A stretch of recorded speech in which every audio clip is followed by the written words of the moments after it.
Hey, I'd like to welcome you to another episode of Mission Matters. My name is Adam Torres, and if you'd like to apply to be a guest on the show, just head on over to missionmatters.com and click on Be Our Guest to apply. All right, so today's a very special episode. We're welcoming back Howie Zales, who is the president of Veridity Entertainment Services. Howie, we've just finally made it to the finish line, at least on releasing the book, man. I just have to say, how do you feel? Very excited and excited to be here. Thanks so much, Adam. Oh man, so it's great to have you back on the show, and I'm excited to get some updates on what's going on with Veridity Entertainment Services and your companies overall. I know you got some big things happening in 2023.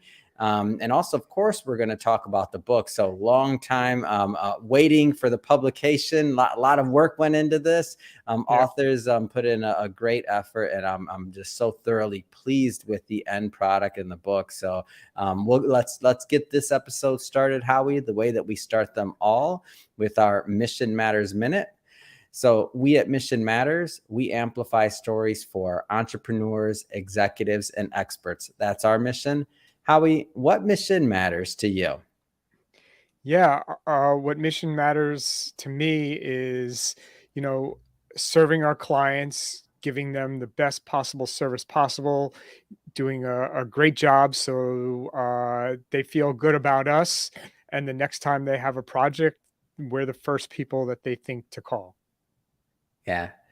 It's great. Love having mission-based entrepreneurs on the line to share their experience and their journey and to celebrate them in their work so that we can all learn from that too and grow together. So Howie, just to get us kicked off, I don't want to assume we had a lot of growth on the show since you last came on. I don't want to assume that all of our new listeners caught some of the previous content and some of your backstory. So maybe let's just start a little bit with your story about how you went really from a cameraman and kind of behind the scenes to running a company and really becoming a media powerhouse. Yeah, I started off as a camera operator doing regional sports in the New York area, and one day I did a show, and I met the director from NBC Sports, and I did a really good job. And he said, "Hey, we're starting this new football league called the XFL. Do you want to come and join our team? I'd love to have you." And that turned into like a lifelong friendship. And wherever he went, I was fortunate enough to go along with him to Super Bowls, Kentucky Derbies, Olympics, you name it. We shot it. And simultaneous to being a camera operator with NBC and WWE, I also had my own business on the side where I would hire sports and entertainment crews, anywhere from camera people to audio people, for the same type of events that I was showing up and shooting. And one day my wife, I was so tired from all the traveling, being on the plane 4 days a week, no little sleep. My wife said to me, "You're more of an entrepreneur than a camera person. We need to sit down and look at our finances." And that's exactly what we did. And we figured out that, I didn't need the camera work, that I needed to have a mindset change. And I was really an entrepreneur that did the camera work on the side. Yeah. And one of the interesting things I found was definitely your topic and what you chose to write about in the book. So the title of your work is The Smart Way to Trust Your Gut. Like, Yeah. what was the inspiration for this? Yeah. The main inspiration for that is my company, HJZ Productions, the one I was just talking about. We were tasked by West Point during COVID to put together the graduation for the cadets, because not even the parents were allowed to come. Yeah. So we hired everyone from the producer to the director on down through PAs and runners. So when I hired the director, he said he needed to have his technical director there on site. And he gave me his name, and Jamie's name had an 818 area code next to it, which to me meant he lived in California. Yeah. And I kind of put up a little argument and said, "I got plenty of my New York guys that have been sitting home during COVID." And he's like, "No, trust me, I got to have my guys." But something in my gut said, "You know what? Just go with it, because there's a reason." I couldn't put my finger on it, but I just went with it. Didn't put up a fight. I hired Jamie, and we got to talking, and Jamie was very into live streaming, which was an area where I was just breaking into. And he was very helpful on getting me to launch and or pivot my Mhm. new business that kind of just got shut down during COVID. Yeah, and kind of fast forwarding a little bit from that, like, and because we're recording this 2023, so COVID's for the most part behind us, at least in the U.S. And so, what happened after you got into streaming, and how did you fare like during that time period? Because I've seen the growth and I've seen what's happened, and it's exciting to me. Yeah, well, funny story. I'm Jewish, and I went to the rabbi at the temple uh, in September, or let's say August of 2020, Mhm, and I said, we're not going to be able to do the services the way you normally do it. We're going to have cameras and the mhm, streaming equipment, which I just learned all about from Jamie, and we're going to need this, and that, and we kind of invested in some of it and lent yeah, it to the temple, and as we were setting up in the temple for these services, I get a mm, call from a client that said they need to interview 9 baseball players in 9 separate cities. But mm, the only thing is the interviewer had to be remote. She could not leave her house. And he mm. said, "Can you do that?" And I said, "Of course." And I hung up the phone. I called my wife. I said, "You're never going to believe what I just agreed to. I have no idea how we're going to do it." But I turned to my network, Jamie being one of those people, and we figured it out. Yeah. And surrounding yourself, one of the things you write about in the book is surrounding yourself with the right people and the right expertise. Like how has that played out? And not just in your business, but in your career. Yeah, I always try to surround myself with either people that are have been through situations before I have, Mhm, mentors, people that are a lot smarter than I am, especially when it comes to mhm, networking and electronics and the internet. So I always try to surround myself with people that are a lot smarter so I can learn. Because if mhm. I'm not learning from a situation, then I'm not growing, Yeah. and that's how I look at it. Yeah, and if we fast forward a bit now, post COVID, and we look at what's happened now. So now you have that whole streaming, that whole remote area, and now as well, the in person and everything else. Is that all picking up as well? Yeah, we do a ton of in person slash we'll call it hybrid events Mhm, where there's an in person aspect and a virtual solution. So we provide simultaneously both mhm. aspects of the production with all of our equipment. Yeah. So, looking at, and one of the things, so for anybody that's done any type of production or just really any business, but production, I mean, I guess when I got into this business, I didn't really know much about it. And, over time, we were able to build systems and other things. But for what you're doing and kind of some of the complexity, one of the things you wrote about in the book as well was the concept of building systems and what that looks like. So, can you elaborate on that a little bit more for us? Sure. Especially when you're dealing with technology and Mhm, computers, certain computers and certain programs need to be opened in a certain order. Otherwise, one program can take over another program. mm, So we found this through trial and error, and we developed a system and process to our production. As soon as the computer is powered on, we'll open Chrome. Then we'll open the next program and the next program and the next program until every program is operational. But if we mhm, don't do it in a specific order, we can put the production in jeopardy. mm, So before every show, I resend out the system and processes for opening up our software and making mhm, sure that everyone on the team is operating from the same mhm. system and processes. So a lot of business owners, a lot of entrepreneurs and executives that watch this show, and one of the things that you've been mentioning throughout this conversation is top of their mind. So it's how do they produce content, how do they distribute it, how do they stay really relevant, whether it's virtual or in person. I mean, both of them are now. I feel like there's almost an expectation if you're holding an event. How do I stream in, or how do I look at it live as well?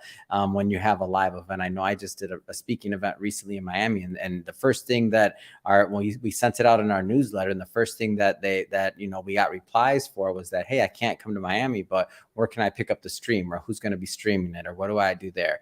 And I emailed the event organizer, and they didn't necessarily have a solution for that, and they were thinking it's something that they were contemplating. I mean, like, how do people kind of like, how should they be thinking about this production side of things, and just in general, like how they get content out to their audience now going forward, let's say going into 2023? Yeah, and the reason why you want to have a virtual audience is for Hmm. what you just explained, right? People can't make it. Maybe you can pick up another 1,000 to Yeah. 2 to 3,000 people that wouldn't have, been able to come, that are now maybe paying to watch the stream. Obviously, at a different pay level, right? But it's another source of revenue. And they could, companies can contact a company like ours. We have different package levels for the different styles of production. Depended what's needed. Yeah. We have a content delivery network where we would stream to our content delivery network and place that player in your website, and that way you send everyone to your website to watch the live stream of whatever the event Mhm. is. And now looking forward, I mean, and so when we think about the types of events, so where you started your career, like those are pretty obvious, right? Like sporting events, the Super Bowl, like all these big events. But for companies and for business owners, let's bring it and make it kind of practical for them, like investor meetings. What else? Like, what else have you seen out there? Yeah, we've done investor meetings, we've done fireside chats, we've done actually we have one going on right now.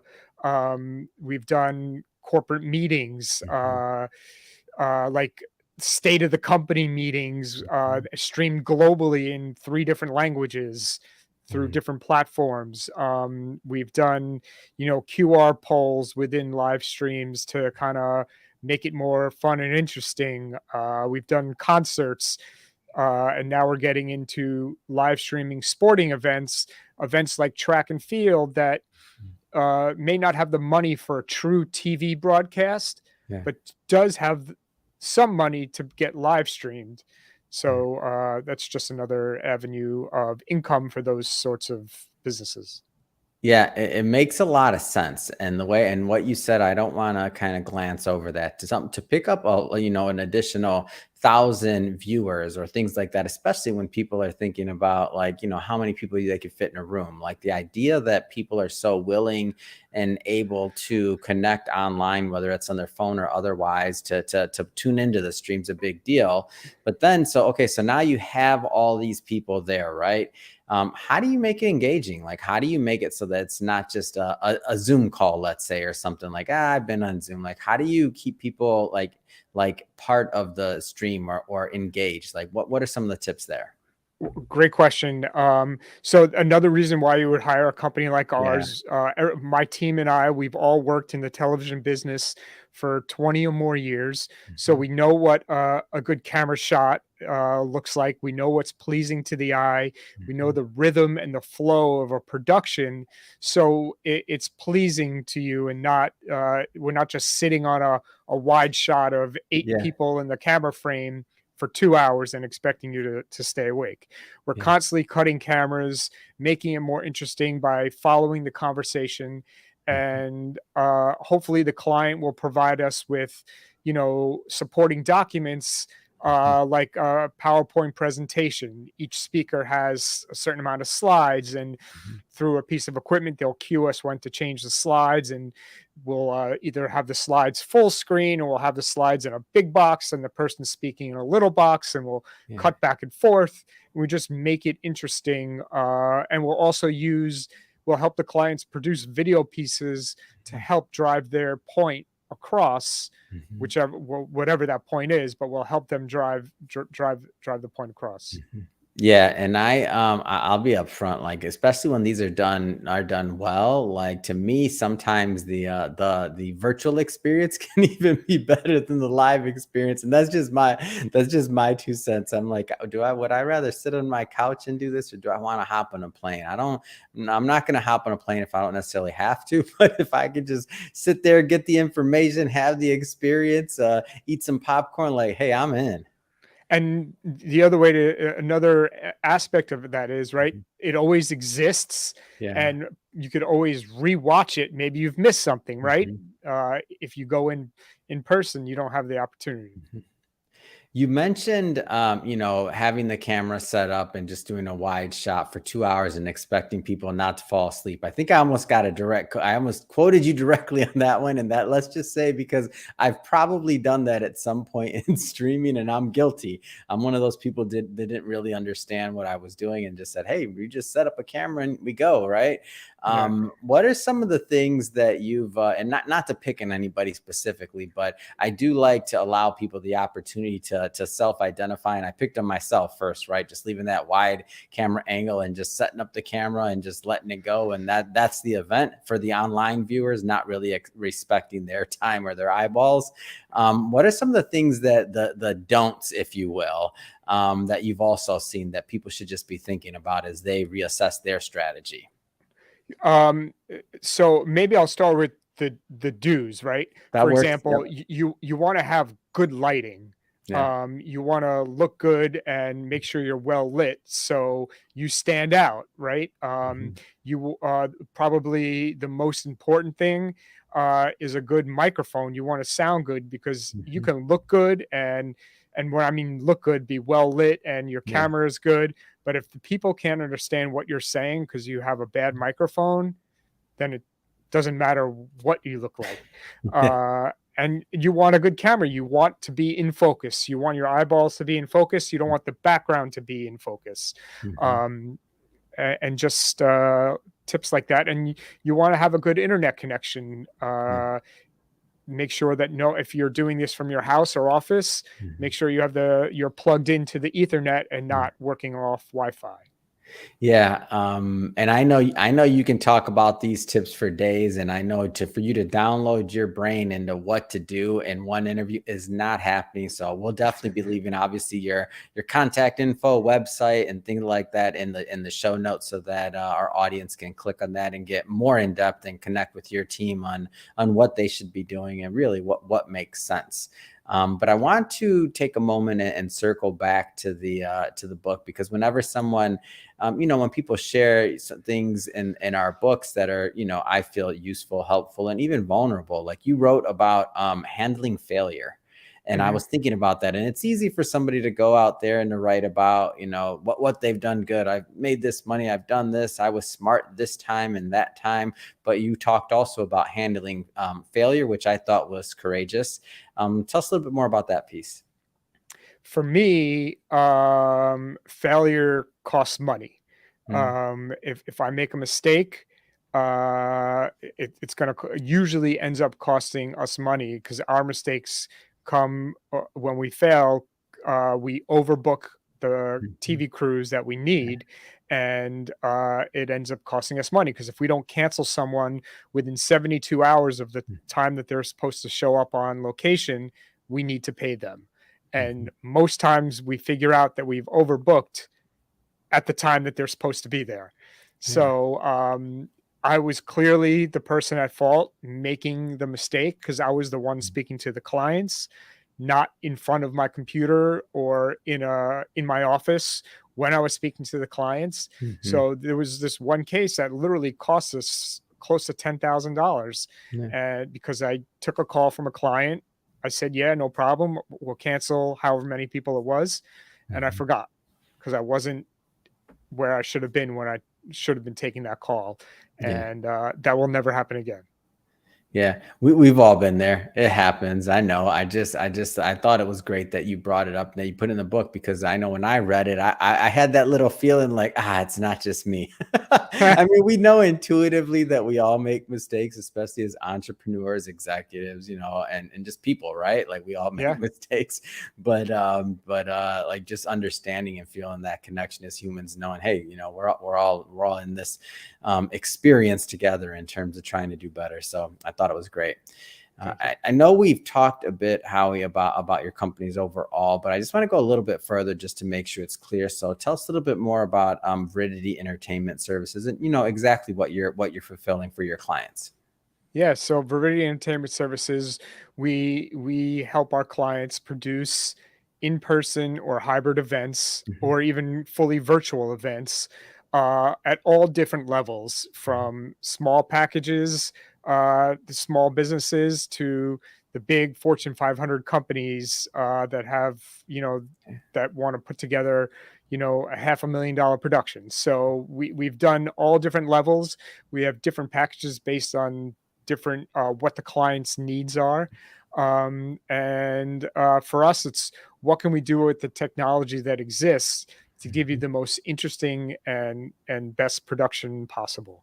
Yeah, and as you mentioned, you're also work with the big companies, and I think you said it maybe once or twice in the interview, but your team, 20 years plus experience, like you guys are pros. You're working on big productions like for many years in your career, right?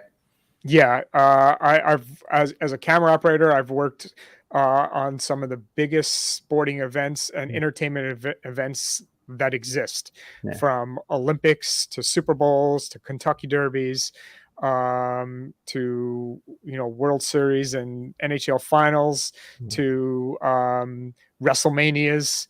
I spent 20 something years with the World Wrestling Entertainment, to some huge live stream productions with top tier athletic athletes, Mhm. to Fortune 500 companies. Yeah. Amazing.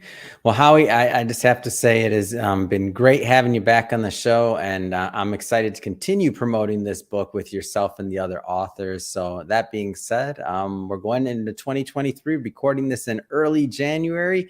What's next? I mean, what's next for you? What's next for the business?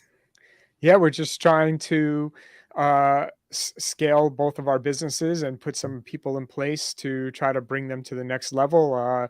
HJZ Productions, our staffing business, got a new contract, so we're excited about that, and we're just trying to, keep our clients, our current clients, happy. Yeah, wonderful. Well, as if somebody wants to follow up and to learn more, what's the best way for them to do that? Yeah, my website, howiezales.com, and you can reach all of the our different companies' websites from there, or at Howard Zales on LinkedIn. Wonderful. And we'll put all that information in the show notes so our audience can just click on the links and head right on over. And Thank you, Adam. speaking of the audience, if this is your first time with Mission Matters or engaging in an episode, we're all about bringing on business owners, entrepreneurs, and executives and having them share their story, their journey, their mission, why they do what they do, how they're doing it, and what we can all learn and gain from that information so that we all grow together. And that's really the whole point of the Mission Matters platform, so that we can all grow together. If that's the type of content that sounds interesting or fun or engaging to you, hit that subscribe button, because we have many more mission-based individuals coming up on the line, and we don't want you to miss a thing. And Howie, again, congrats. I'm thrilled to publish you and have you in our book series. And thanks again for coming back on the show. Appreciate it. Thank you, Adam. I really appreciate the opportunity.